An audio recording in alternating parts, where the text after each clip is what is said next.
సిబిఐకి వాడి వెంకటేశ్వర స్వామి భక్తుల మనోభావాలను దెబ్బతీసే విధంగా చంద్రబాబు నాయుడు గారు అన్యాయమైన దుష్ప్రచారం చేశాడు. నిజంగా ఎంత అన్యాయమైన దుష్ప్రచారం చేశాడు అని అంటే, చంద్రబాబు నాయుడు గారు ముఖ్యమంత్రి కానంత వరకు కూడా వెంకటేశ్వర స్వామి ప్రసాదాన్ని ఎవరైనా ఇస్తే కళ్ళు మూసుకొని రెండు కళ్ళకు ఇలా ఇలా అద్దుకొని ఇలా తినే పరిస్థితి నుంచి వెంకటేశ్వర స్వామిని అగౌరవపరిచిన వ్యక్తి ఎవరైనా ఉన్నారు అని అంటే అది చంద్రబాబు నాయుడు గారే. వెంకటేశ్వర స్వామి ప్రసాదాన్ని ఆ ప్రతిష్టను దిగజార్చిన వ్యక్తి ఎవరైనా ఉన్నారు అని అంటే అది చంద్రబాబు నాయుడు గారే.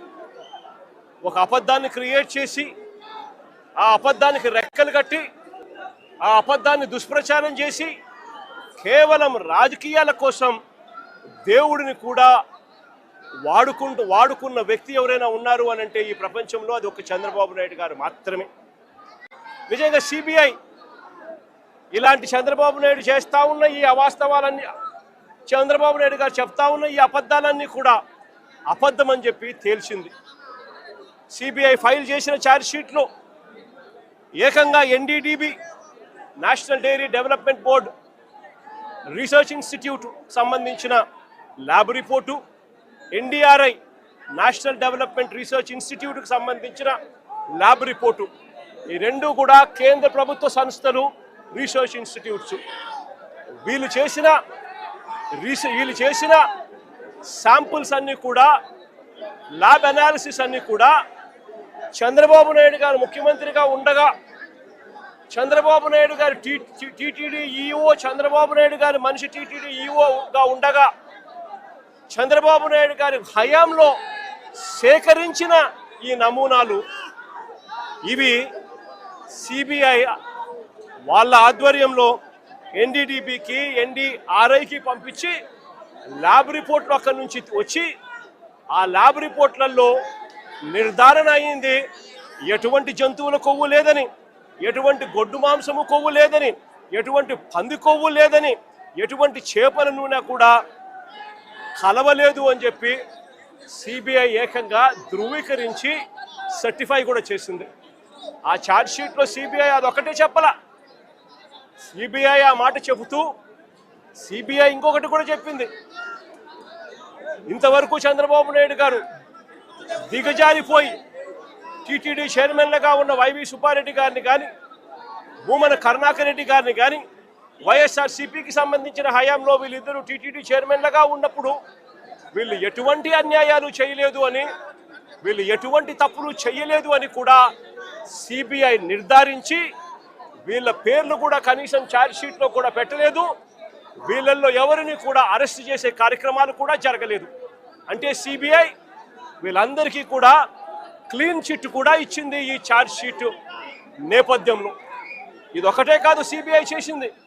ఆ సిబిఐ ఛార్జ్షీట్లో వాళ్ళు వేసిన అదే ఛార్జ్షీట్లో ఒక ముఖ్యమైన అంశం ఏమిటి అని అంటే, ఈ ఛార్జ్షీట్కి సంబంధించి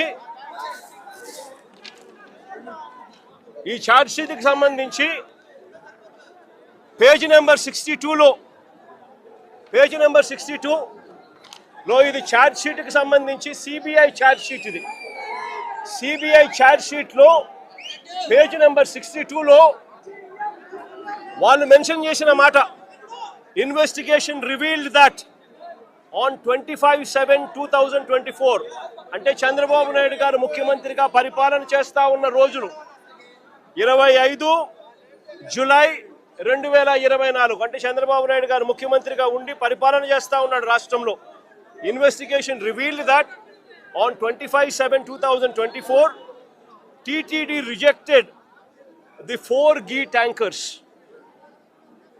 i.e. 5th to 8th tankers supplied by MSAR Dairy Food Private Limited A1 based on the NDDB calf lab test report and asked them to lift the said 4 tankers immediately from the TTD marketing godown, and the same was communicated to MSAR Dairy Food Private Limited through a mail. అదే page number 64 అదే charge sheet CBI వేసిన charge sheet page number 64 దాన్ని కొనసాగిస్తూ instead of directing the rejected 4 tankers of MS AR Dairy Food Private Limited, they directed the 4 drivers to MS Sri Vaishnavi Dairy Specialities Private Limited to conceal 4 rejected tankers. Accordingly, the drivers secretly took possession of the 4 rejected ghee tankers and diverted them to a concealed location near Sri Raghavendra Crusher, approximately 2 kilometers away from the MS Sri Vaishnavi Dairy Specialities Private Limited on 27/7/2024 at 4 a.m.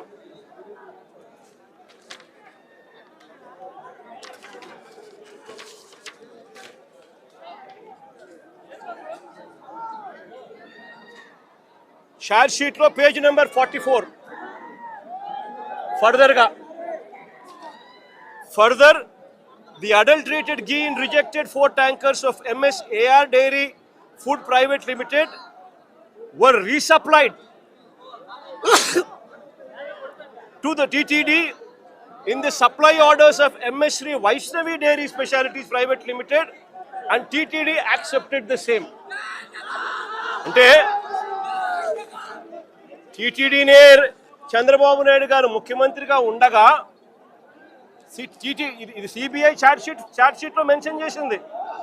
Chandrababu Naidu గారు ముఖ్యమంత్రిగా ఉండగా 27/7/2024 అంటే చంద్రబాబు నాయుడు ముఖ్యమంత్రిగా ఉండగా జూలైలో TTD వాళ్ళు 4 ట్యాంకర్లు ఏదైతే ఉన్నాయో ఆ ట్యాంకర్లను రిజెక్ట్ చేసినారు.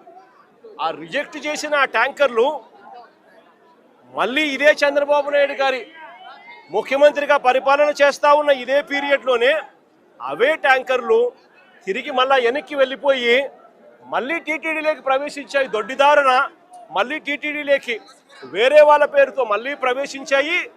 దాన్ని టీటీడీ యాక్సెప్ట్ చేసింది.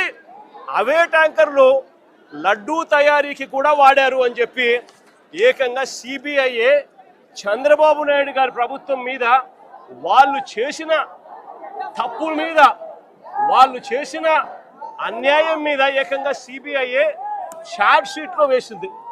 నేను అడుగుతా ఉన్నా, ఏకంగా సిబిఐఏ చంద్రబాబు నాయుడు గారి ప్రభుత్వం మీద ఈ మాదిరిగా రాసిన తర్వాత ఛార్జ్ షీట్లో ఫైల్ చేసిన తర్వాత పాపం చేసిన వాళ్ళు ఎవరు అని చంద్రబాబు నాయుడు గారిని, కూటమిలో ఉన్న చంద్రబాబు నాయుడు గారికి సంబంధించిన చంద్రబాబు నాయుడు గారి కొడుకు, కూటమిలో ఉన్న పవన్ కళ్యాణ్ గారిని ఇద్దరిని కూడా ప్రశ్నిస్తా ఉన్నాను.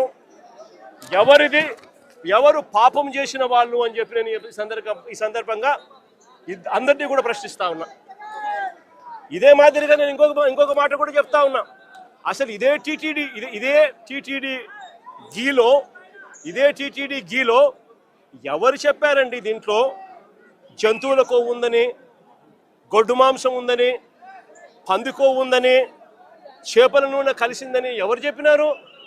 సిబిఐ చెప్పిందా? ఎన్డీడీబీ రిపోర్ట్లు చెప్పినాయా? ఎన్డీఆర్ఐ రిపోర్ట్లు చెప్పినాయా? ఏ ల్యాబ్ రిపోర్ట్లు చెప్పినాయండి?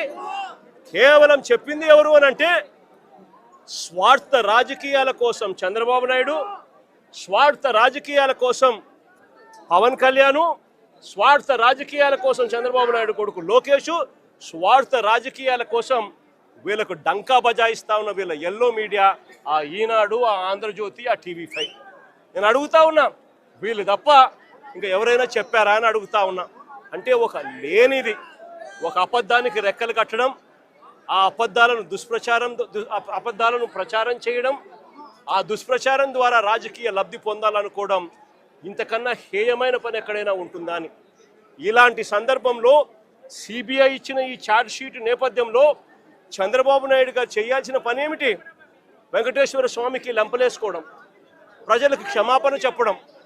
అలాంటి పని చంద్రబాబు నాయుడు గారు ఎందుకు చేయడం లేదు అని చెప్పి, చంద్రబాబు నాయుడు గారికి మానవత్వం ఉందా చంద్రబాబు నాయుడు గారికి అని చెప్పి చంద్రబాబు నాయుడు గారిని ప్రశ్నిస్తూ మా వాళ్ళు చంద్రబాబు నాయుడు గారికి జ్ఞానోదయం రావాలని గుళ్ళల్లో ప్రార్థనలు చేశారు, గుళ్ళల్లో పూజలు చేశారు, చంద్రబాబు నాయుడు గారికి దేవుడు జ్ఞానోదయం ఇవ్వాలని, చంద్రబాబు నాయుడు గారిలో మార్పు రావాలని, చంద్రబాబు నాయుడు గారు దేవుణ్ణి అమ్మే